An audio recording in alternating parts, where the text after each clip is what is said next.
Então nós já entendemos tudo de implante, então agora vamos operar um paciente, tudo bem? Então eu vou mostrar para vocês o passo a passo que tem na literatura e nos livros que caem na prova, de como deve ser feito, planejado, tudo direitinho, para vocês entenderem, para quem não mexe. Quem já mexe vai tirar de leite, isso aí é mole. Fase pré-operatória do nosso planejamento.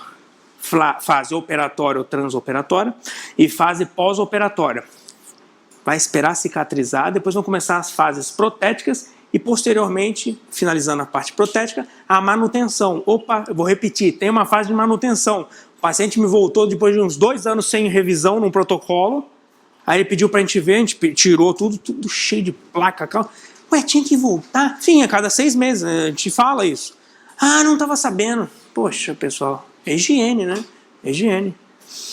Tinha até a mãe embaixo do protocolo. Hã? Tinha até a mãe embaixo. Pô, nem fala. Então, resumindo as consultas pré-operatórias, a gente pede uma consulta inicial. O que nós falamos para o paciente? Primeiro vamos ver uma panorâmica, vamos dar uma olhada como está o exame inicial, vamos te dar umas prévias do que pode ser feito. Ah, então me dá um valor. Não dá para dar valor se não tiver tomografia. Todo mundo quer saber o valor, não quer saber o que vai ser feito. Na minha vida eu decidi o seguinte, quero ser um bom profissional, o valor é sequencial a isso. Então, eu quero fazer bem para o senhor. O dinheiro é uma consequência. Tudo bem? Tem gente que pensa no dinheiro e depois no tratamento. É ruim isso, é péssimo. Esse valor eu não gosto. Então, vamos fazer um passo após outro certinho para não ter problema. Alguns dá para pular? Dá. Mas esse eu não pularia. Tomografia computadorizada. Vou falar. Tá? Os exames iniciais tem que ser abordado, deve ser abordado a tomografia computadorizada. Gustavo, mas com a panorâmica dá para fazer? Dá. Com a pele apical dá? Dá. Tem distorção? Se errar, você vai dar problema, você vai fazer o quê? Porque o que acontece? Se der algum problema e você não tiver a tomografia, se vira. Se vira. Vocês estão entendendo o problema? Pessoal, vocês receberam 2, 3 mil. O problema pode ser de 10 a 15 a 20. Ah, mas só foi uma parestesia, cara. Pode acontecer, cara. A gente trabalhando com limítrofe, área limítrofe, próximo a canal mandibular, pode acontecer. Para quem trabalha nisso. Lógico que a gente tenta fugir com a tomografia. Tá entendendo? Então nós temos que fazer um bom exame intraoral e extraoral, fazer uma avaliação de imagens panorâmica inicial, aí se quiser tirar uma periapical só se necessário, oclusal não se faz, e a tomografia sempre, tá ali sempre. Sempre. Pessoal, respaldem-se. Tem gente que gosta de trabalhar e é bom trabalhar com... caramba. Tipo um contrato, um termo de esclarecimento para o paciente. Tá? Tipo um contrato. Não que o dentista... olha só, entenda, eu vou falar como perito. Entenda como o paciente vai falar para vocês. Ah, você me deu o termo, teve um que eu vi um termo de consentimento que eu faço, se foi no outro dentista, a culpa é do outro dentista. Tava assim no termo. Pô, falei, que isso, bicho? Lógico que eu bati conta. Lógico, pô, não é assim que funciona. Você tem que ser responsável pelos seus atos. E o paciente tem que ter a responsabilidade de voltar para resolver o problema. Tem paciente que gosta de operar lá em Belo Horizonte, mas mora no Rio. Ele vai voltar a cada 6 meses? Lógico que não, cara. Então ele procure outra pessoa que fique responsável pelo tratamento dele. Vocês estão entendendo o que a gente pega no dia a dia? A sua postura como perito, ao seu ver, o termo de esclarecimento? O termo de esclarecimento não é retirar a culpa do dentista, e sim informar o paciente o que vai ser feito, para ele saber o que está sendo tratado. É bom você falar o tipo do implante que vai ser instalado, quanto tempo demora de cicatrização, reparo. É legal, importante, porque está esclarecido. O que não pode é ele falar assim, ah, não foi no revisão, e foi em outro dentista, a culpa é do outro dentista, como eu ouvi, peguei um caso disso. Ah, pô, exatamente. Respalda para os dois lados. Você não pode falar assim, o termo me protege de qualquer culpa, você foi para lá, o problema é seu. Não é isso. Só que tem dentista que acha que é. Não é isso. Você está respaldado porque você está fazendo com base em tudo que você está trabalhando. Ele está ciente do que ele está assinando. Como, por exemplo, quem faz consultório aqui, vocês mandam o paciente assinar do lado de cada dia que vocês assinam, tem que ter... Isso. Tem que ter uma via de assinatura e carimbo. Carimbo, vou repetir. Assinatura e carimbo de vocês, dentistas, e uma assinatura e carimbo do paciente. Não tem... Eu não vou ser crica com isso como juiz, como perito. Mas o juiz pode indagar algumas regras disso aí. No entanto, dá mais confiança no que está sendo falado e ele assinou. Pessoal, eu trabalho com implante há mais de 10 anos. Aí. Pô, beleza. Teve um paciente que me chamou por causa de uma prótese removível num consultório que eu trabalho em uns 20 consultórios, mais ou menos, em Caxias. Cara, eu já achava que ele era um maluco, e ele mostrou realmente que ele é maluco. Eu repeti a prótese dele, eu não chamo o protético para ver protocolo fixo na boca, não chamo protético para nada. Eu falei, pelo amor de Deus, vem compartilhar isso comigo que eu não tô aguentando. Foram os 2 donos do laboratório lá. Eles tiraram a cor, viram tudo. Eu falei, cara, é impossível chegar na cor do teu dente. A gente tá com a escala aqui, não tem a cor. A gente vai tentar misturar, mexer, sei lá o que e tal. Por causa de uma prótese removível. Eu repeti, paguei, lá a gente resolveu. E o cara, depois de 6 meses, voltou assim. Ah, mas então tinha um negócio aparecendo aqui de metal, só que não era da prótese, era do dente dele. E ele estava reclamando. E aí o médico que atendeu, que é o diretor-geral do centro que eu trabalho, falou assim, cara, ele tem um problema psicológico. É psiquiátrico esse cara. O problema é o seguinte, que ele virou pra mim, quando acabou o tratamento, então, mas você não tinha botado que a gente ia fazer clareamento? Tipo, querendo ganhar o tratamento de clareamento. Induzindo, querendo falar que... Aí quis falar que ia botar na justiça, sei lá o quê. Por quê? Por causa do dente? Não, por causa do metal que tá... Aí ele falava pro dono que era o metal do dente do amálgama, do dente que não fui eu que fiz. Não era prótese. Aí mexeu na restauração, que a restauração, sei lá o quê, e começava a falar pra cada um uma coisa.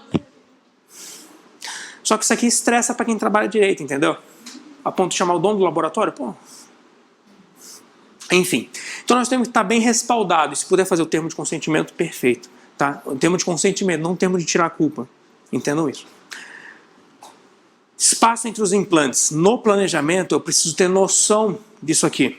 Espaço mínimo entre implantes e dentes. Quem me perguntou? A hora ia chegar. Eu vou falar para vocês porque eu tive que montar a aula do CADAR e no CADAR eu usei um livro específico para implantodontia, de Cone Morse.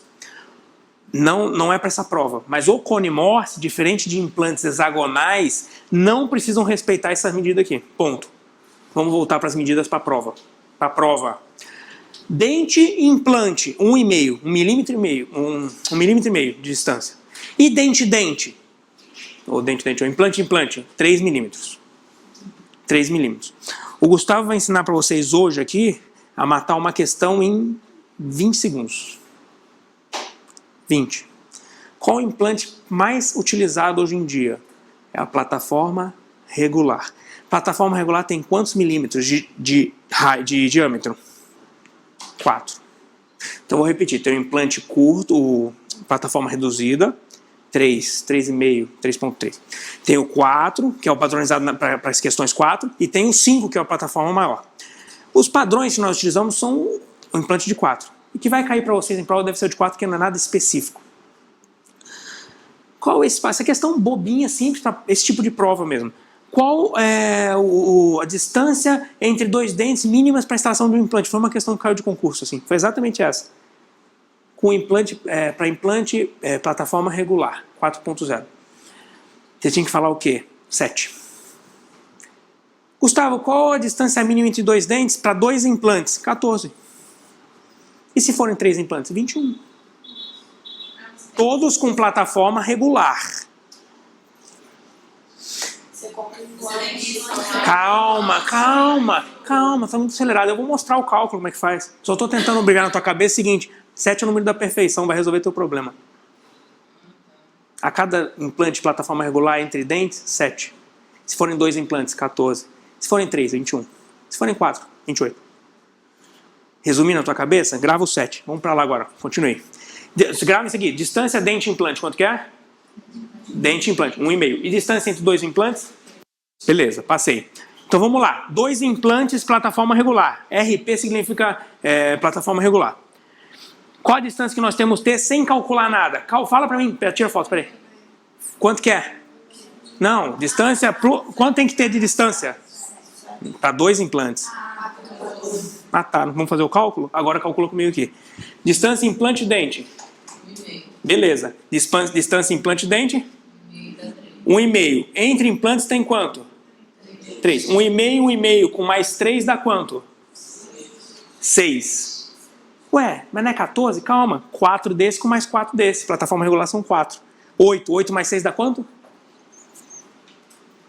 14. O espaço que nós precisamos, 14. Eu só simplifiquei a vida de vocês. O que vocês precisam observar na questão é se ele fala de plataforma regular. Ele pode ser maldoso e botar a plataforma reduzida. 3.3. Eu acho difícil demais. Estou sendo honesto. Mas eles podem ser maldosos. Pessoal, eles pegam o rodapé do livro para fazer questão de concurso. Falo para vocês, nem o cara que faz a prova sabe fazer a prova. Tem isso também, tá? Infelizmente eu conheço alguns que fazem. Tudo bem? Focaram? Então vamos lá. Quero que vocês estejam comigo. Se eu tivesse só um implante aqui, qual a distância dente-implante? E observar a pergunta, hein? Olha só.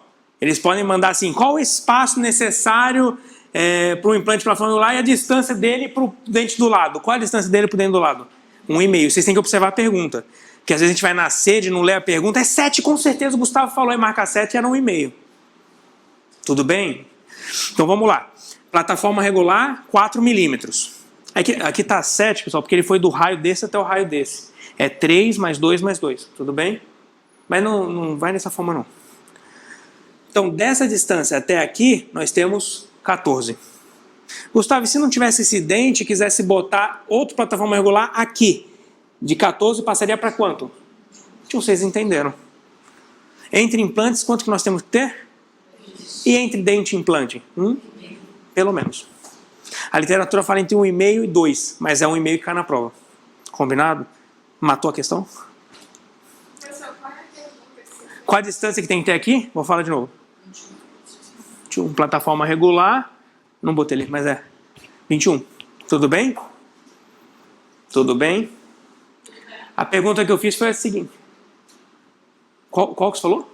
A pergunta que a resposta era 14. Ah, não, então ótimo. 2 implantes plataforma regular, qual a distância mínima, ou a distância que deve ter, desculpa, entre 2 dentes? Cada implante plataforma regular... Não. Multiplica 7 pelo número de implantes, plataforma regular. Você vai resolver a questão. Se eu tenho 2 dentes adjacentes aqui, para um espaço de um implante, tá? Quanto que eu tenho que ter de distância para não ter... Gustavo, presta sangue.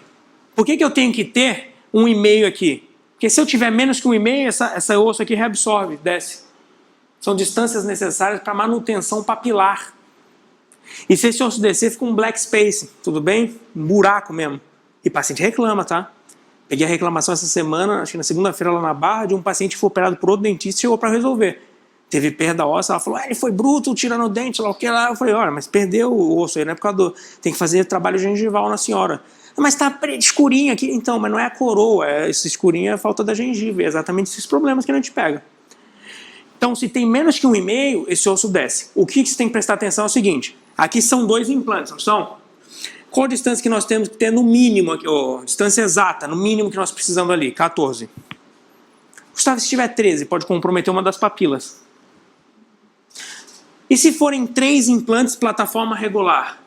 7, 14, 21. Gustavo, e se for só um implante, tiver dente aqui? 7. Como que eu calculo isso? Eu quero entender. Distância entre implantes 3, distância implante-dente 1,5. Então deu aqui 3 mais 1,5 mais 1,5, 6 mais 4 mais 4. 6 mais 8, 14. Matou? Se fosse para um implante só, 7. Se fossem 3, como esse caso aqui, 21. Acabou. Vocês mataram a questão em 10 segundos. Lembre de mim, fala na prova. Lembrei do Gustavo. É rápido, pessoal, vocês matam rápido. E se eu vou falar para vocês, no final da apostila tem algumas questões principais que eu botei para esse tipo de prova, vocês vão falar assim, nossa, não acredito que era tão rápido assim. Tá até sem graça. Vocês vão ler rápido e ganham tempo na prova. E perde tempo com questão mais difícil, tá entendendo? Isso é importante em prova. Vamos lá? Posso continuar? Fase... Pode ir? Fase pré-operatória. Então nós vamos analisar modelos de estudo. Em cima do modelo de estudo, nós vamos fazer um planejamento cirúrgico, que tipo de incisão, retalho, preparo do alvéolo, osteotomia, como é que nós vamos fazer isso, planejamento protético, e aqui está um importante, guia cirúrgico. Guia cirúrgico. O guia cirúrgico pode ser o mesmo que o guia tomográfico. Como é que a gente faz esse guia? Ah, vou fazer a futura prótese e vou mostrar para vocês. Aqui, ó. Tá faltando aqui 2 dentes. Nós fazemos o enceramento diagnóstico. Os 2 dentes, mais uma continuação apenas para estabilizar. E onde vai ficar o preparo do leito cirúrgico. Então, na hora da cirurgia, a cirurgia vai ser a etapa seguinte. Na hora da cirurgia, a gente tem a posição certinha onde a gente tem que entrar com a broca. E, normalmente, o que é bom é esse guia que nós estamos planejando com o enceramento ir para a tomografia. A gente bota um material radiopaco aqui, normalmente guta, radiopaca, e pede para fazer a tomografia para ficar no eixo certinho. E a tomografia mostra pra gente. E a gente remove essa guta, bota esse material aqui em clorexidina normalmente, que não pode esterilizar, senão já era. E aí a gente vai perfurar e perfura exatamente naquele lugar. Mas, Gustavo, e se na tomografia que foi feita, a posição do furo estiver fora do osso? Porque às vezes tinha pouco osso. Aí a gente vai ter que fazer uma readequação do guia cirúrgico. Aquele lá vai servir só para o guia tomográfico. Vocês estão entendendo? Gustavo, para que serve esse guia? Para guiar a broca, pô. Para simplificar o teu trabalho. Hoje em dia, lá fora, aqui não tem, acho que ainda não. Lá fora a gente vai dar um curso de cirurgia navegada. Sabe como é que é? É navegada mesmo. O cara faz a tomografia fica com o computador do lado, a gente vai botando a caneta o micromotor, o contra-ângulo do implante, coloca na posição e a gente vai fazendo assim, o computador vai mostrando. Você fica olhando o computador, nem a boca do paciente você olha. Vai mostrando. Aí ele aparece lá, verdinho, igual navegação. Aí você vai para o lado um pouquinho, aparece vermelho. Aí você volta para a posição certa, aparece verde. Aí você continua perfurando. Isso é cirurgia navegada. Hoje em dia está nesse nível de tecnologia. Gustavo, mas precisa disso hoje em dia? Se você tem experiência, não, pessoal. Não. Não, navegada não. Mas guia cirúrgico é sempre bom. Hoje eu fiz a cirurgia sem guia cirúrgico, mas eu tenho uma noção de reabilitação protética que eu trabalhei tranquilo e com posição satisfatória. Quem não tem, é que eu não estou com eu tenho uma aula que eu dou, que é Castelo dos Horrores. Implante aqui assim, implante assim, ó. Tá? Implante no palato, lá atrás, no meio do palato. E com a coroa, pior ainda, fizeram a coroa. Que não está aqui nessa aula. Enfim, todo mundo entendeu o que é o guia cirúrgico? Tá? Gustavo, precisa desse guia aqui para manter a relação boa? Tal? É bom. Não tem, pode ficar um pouquinho fora do eixo. O interessante é que o furo esteja certinho, o implante esteja certinho no centro da coroa. Às vezes não é possível, mas é bom. Por quê? Porque é onde está o centro das mastigações, para a força ser dissipada no eixo dele. Fase cirúrgica. Asepsia do campo operatório, antisepsia e paramentação cirúrgica. É importantíssimo, tá? É muito importante. Preparo do paciente. Passa uma clorexidina 0,12, antisepsia extraoral com degermante, pode ser clorexidina 2% também, tá? Touca no paciente, que muita gente não usa, é uma sugestão.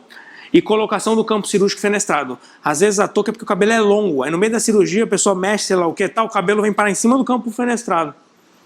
Aí complica, então a gente bota a touquinha. Simples, tudo bem até aqui? Tranquilo.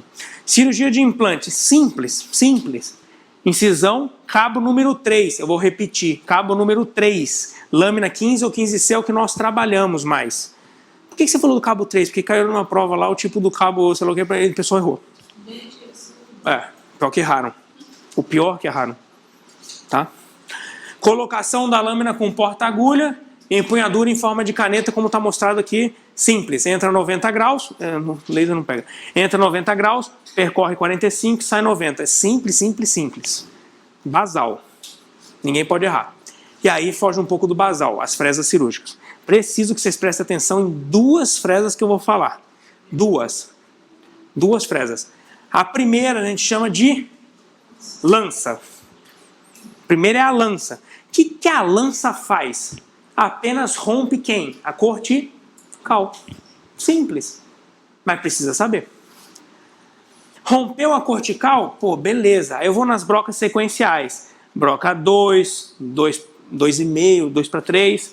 A broca 3. A broca preparo 3 para instalação do implante. E antes de instalar o implante, e gravem que eu vou falar, dependendo do tipo ósseo, a gente passa uma broquinha chamada countersink. Está aqui. Tá. Então a primeira broquinha lança. Você pode fazer o rompimento da cortical com 1.500 a 2.000 RPMs. Tá? Está citado na literatura isso. Não pode fazer com 1.200? Pode, você vai forçar um pouquinho mais. Mas para diminuir o atrito no quesito de rompimento da cortical, pode usar velocidade um pouquinho mais alta. É melhor. A segunda fresa sequencial é de 1.200 a 1.500 é o preconizado, RPMs. A última fresa countersink, antes de instalar o implante, é utilizada quando? Quando o osso é tipo 1 e 2. Esse countersink é chamado macho de rosca. Tá bom? É macho de rosca. Serve para quê? Apenas para dar uma conformação, o implante não entrar apertando demais. Que às vezes trava no meio, aí você não consegue destravar. Tudo bem? Então a countersink ela é utilizada quando? Em osso tipo 1 e 2. Então a primeira broquinha que nós usamos normalmente qualquer lança. E a última em osso tipo 1 e 2 nós utilizamos qual? Countersink ou macho de rosca, dependendo da banca, lá pode pedir outro nome, para vocês saberem. Pessoal, simples assim. O que é pior, no pós-operatório, tirar o dente ou botar um implante? Tirar um dente. Tirar um dente. Eu fiz demonstrativo. Exatamente. Eu fiz demonstrativo num curso que eu ministro, bilateral, seio. O aluno de graduação falou: nossa, é fácil isso assim? Olhei para ele. Não, tem que. É um caminho para percorrer. Pô, mas ofende, cara. Não é fácil. Não, mas até a gente chegar aqui, aí não, sim, é uma curva de... Ó, entenda o seguinte, é uma curva de aprendizado. Uma cirurgia de implante às vezes demora 5 a 7 minutos. Trabalhando com calma, 5 a 7 minutos. Uma cirurgia de dente às vezes passa dos 15. Siso, então, pode dar um trabalhinho. Quem? Nem fazendo o seio da cara inteira, gente. Não, o seio maxilar em curso, ajudando o aluno, demorou 45 minutos, 50 minutos. Ah, mas aí faz tipo ateliê oral, já viram? Ateliê oral? Eles fazem uma drenagem linfática, fazem lá, pô, legal pra caramba. É tipo um clube antes da cirurgia, a pessoa entra com estresse reduzido, o nível de resposta de citocinas e tudo mais é melhor, sabia disso? Só que lá em São Paulo, também você vai fazer um implante, você paga quase que um carro, né? Não, eu vi o consultório, gente, é surreal, assim. Você quer um açaí? Você quer... Nesse nível? Não, assim? Você quer um suquinho, você quer uma granola e um hortelã? É mesmo, né?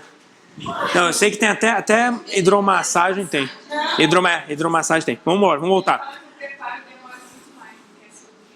Isso, perfeito. 4 horas. Mas 4 horas fez um spa. Faz o spa, né?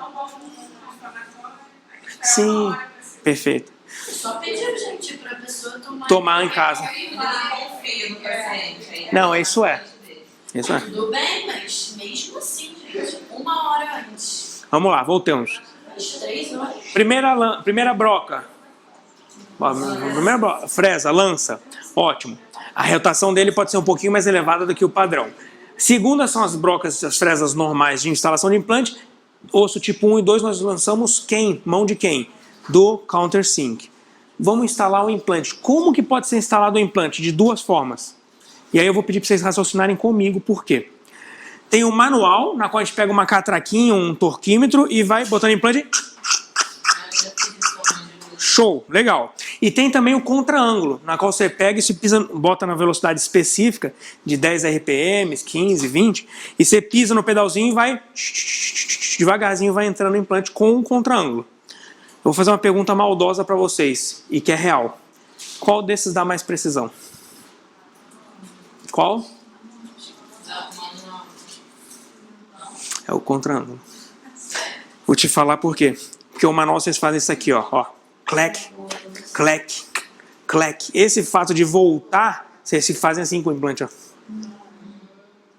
O contra-ângulo vocês seguram e ficam fazendo assim, ó. E vai descendo. Mais uma pra vocês aprenderem e entenderem, tá? Importante isso aqui. Porque pode cair uma, assim, ó. Isso foi um implante que eu instalei no exército. A gente fez esse enxerto em bloco aqui nessa região, tinha 2 dentes descidos, eu botei um cone morse aqui, tinha um pouco de perda grande, né? Na verdade, eu botei bloco, e aí consegui me reabilitar e estava na fase de coroa final, né? Acho que eu dei baixa, não terminei os dentes finais dela. Foi encaminhada pra gente lá, na época, pra eu fazer. Então essa é a instalação com contra-ângulo. É mais preciso, tá bom? Esse é um implante cone morse, da conexão. Então aí tá o guia, vamos lá, o guia tá ali. Feito, testado na boca, abrimos, anestesiamos, não, essa dica foge. Anestesiamos, fazemos uma incisão linear, rebati. Gustavo, precisa fazer essa incisão toda? Era bom para poder encaixar o guia direitinho. Quem tem experiência não precisa abrir tudo isso e nem precisa rebater em volta do dente. Tá? Você deixa um pouquinho de tecido aqui assim, dá uma margem do tecido para não mexer na proximidade do dente, pode ter perda óssea ali com a exposição. Mas tudo bem, vamos lá. Olha para que serve o guia ali, ó. Você preparou em cima da tomografia, vai facilitar a tua cirurgia, pessoal. Olha como fica o pininho de paralelismo, a foto saiu um pouquinho inclinada. Fica mais fácil a cirurgia, não fica? Olha lá, implante em posição. Aí já botou componentes específicos de reabilitação, as coroas unidas para ter dissipação de força para 2 implantes e as coroas finais com um pouquinho da mimetismo da raiz. Fica na posição certinha. E o interessante é que o implante está instalado na parte central ali da coroa. Isso que é o legal. Vocês estão entendendo? Isso é uma reabilitação simples, tá? Eu ia perguntar algumas coisas, mas está muito específico. No qual? Na cara. Não. Não, parece prótese. Eu pensei no piercing. Eu vou falar pra você que eu pensei no piercing. Eu não me lembro. Pode ser algum encaixe metálico, acho, de prótese. Cara de piercing. Teve alguém que mandou uma foto nessas comunidades aí. Eu nunca vi tanto piercing. A mulher tinha piercing em todos os dentes, 2, eu acho. Cuidado, atenção, cuidado. Controle do calor deve estar abaixo de quanto? 43. Se o aquecimento ósseo for acima de 43 durante um período de tempo, de alguns segundos, você vai estar estimulando a necrose óssea. Porque aí sinalizadores específicos do local vão comunicar e falar assim, pô, tá tendo uma agressão, nós temos que melhorar aquilo. Tudo bem? Irrigação deve ser abundante. Irrigação abundante.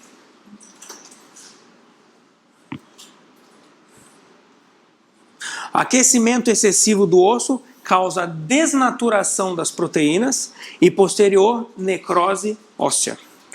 Desnaturação proteica, por vezes, que não pode retornar a ser a proteína da forma que era antes. Porque se passar de 43 graus Celsius durante um período de tempo específico, necrosa. Tudo bem? A estimulação é de necrose. Assim como, vou dar uma dica para vocês. Travamento de implante muito alto, atingindo mais de 80, 70 newtons, que é o recomendado na literatura, no máximo 70. Se passar desses 70, 80, nossa, travei benzão, o osso começa a reabsorver.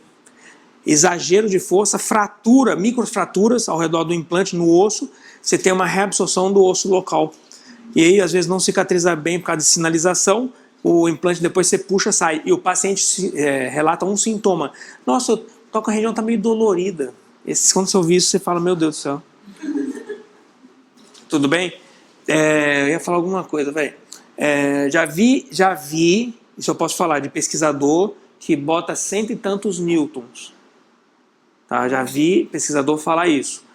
Eu vou resumir para vocês. 20 newtons de força, 20 newtons, puxa um vagão de trem vazio. A força de 20 newtons. Está na literatura isso. Imagina 100. Tem gente que instala o implante com 100 newtons de força. E consegue sucesso. Ele consegue. Eu já tive problemas com isso. Instalação com alto torque. Tudo bem? Então, vocês vão num congresso, vocês podem ouvir algumas coisas, critiquem, porque a biologia óssea é uma só. Pega um osso vivo e começa a pressionar com 100 newtons para você ver o que acontece. Tudo bem? Você vai esmagar o osso. Tudo bem? Então, nós temos que ter um senso crítico.